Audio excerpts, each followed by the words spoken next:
আবারও জাতীয় দলে ফিরছেন সাব্বির রহমান। জাতীয় দলে ফেরার মঞ্চ হিসেবে এ দলের হয়ে ডাক পাচ্ছেন সাব্বির। সেখানে অস্ট্রেলিয়ায় অনুষ্ঠিতব্য সিরিজকে সামনে রেখে সাব্বিরকে ফেরানোর পরিকল্পনা বোর্ডের।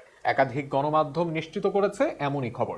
সাব্বিরের জাতীয় দলে ফেরা নিয়ে বিস্তারিত থাকছে প্রতিবেদনে। ভক্তদের আশা ছিল অনেকদিন ধরে, তবে নির্বাচকদের মন বলছিল না। বিপিএল বা ঘরোয়া টি-20 আসরে পারফর্ম করেও সাব্বির রহমান পাচ্ছিলেন না কাঙ্ক্ষিত নজর। জাতীয় দল থাক, জাতীয় দলের আশেপাশেও সুযোগ পাচ্ছিলেন না, ফলে তাকে নিয়ে আক্ষেপের জায়গা ছিল ভক্তদের। তবে ঘুষতে চলেছে সেই আক্ষেপ। খুব শীঘ্রই বাংলাদেশ দলের রেডারে প্রবেশ করছেন সাব্বির। অস্ট্রেলিয়ায় টি-20 টুর্নামেন্টের আগেই সাব্বির আসছেন বাংলাদেশ দলে। এই দলের ব্যানারে আবারও দেশকে রিপ্রেজেন্ট করার মিশনে নামছেন সাব্বির। সাম্প্রতিক সময় ফিনিশার পজিশন নিয়ে শঙ্কার জায়গা তৈরি হয়েছে বড় আকারে। জাকের আলী লিগ সাইডে খেলে সফল হতে পারেননি, অন্যদিকে জাতীয় দলে থাকলেও নুরুল হাসান সোহান মন জয় করতে পারেননি কারোরই। এর মাঝে শামীম হোসেন পাটোয়ারিকে নিয়ে আশা দেখলেও তিনি আছেন চূড়ান্ত অফ ফর্মে। তাই এই পজিশন নিয়ে নতুন করে ভাবছেন নির্বাচকরা। আর সেখানেই টপ এন্ড টি-20 সিরিজকে পরীক্ষার মঞ্চ হিসেবে বেছে নিয়েছে তারা। এই মঞ্চ থেকে সাইফ হাসান জাতীয় দলে ফেরেন। টি-20 ক্রিকেটের পাইপলাইন বলা যায় এই দলকে।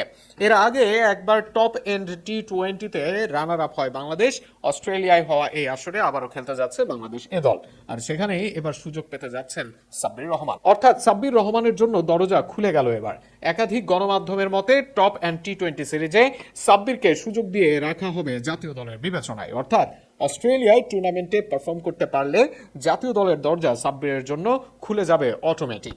এখন সবকিছু নির্ভর করছে সাব্বির রহমানের নিজের পারফরমেন্সের ওপর।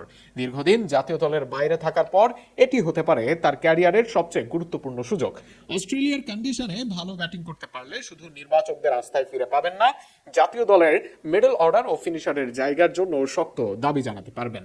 অভিজ্ঞতা, পাওয়ার হিটিং ও ক্লাসিক ব্যাটিং সবকিছুর মিশ্রণ আছে সাব্বির রহমানের মাঝে। তাই আসন্ন টপ অ্যান্ড টি-20 সিরিজটি শুধু একটি টুর্নামেন্ট নয়, বরং সাব্বির রহমানের আন্তর্জাতিক ক্যারিয়ারের নতুন অধ্যায় শুরুর মঞ্চ। এখন দেখার বিষয় এই সুযোগকে তিনি কতটা কাজে লাগাতে পারেন এবং ব্যাট হাতে নিজের সামর্থ্যের প্রমাণ দিয়ে আবারও বাংলাদেশ জাতীয় দলের জার্সি গায়ে নিয়মিত জায়গা করে নিতে পারেন কিনা।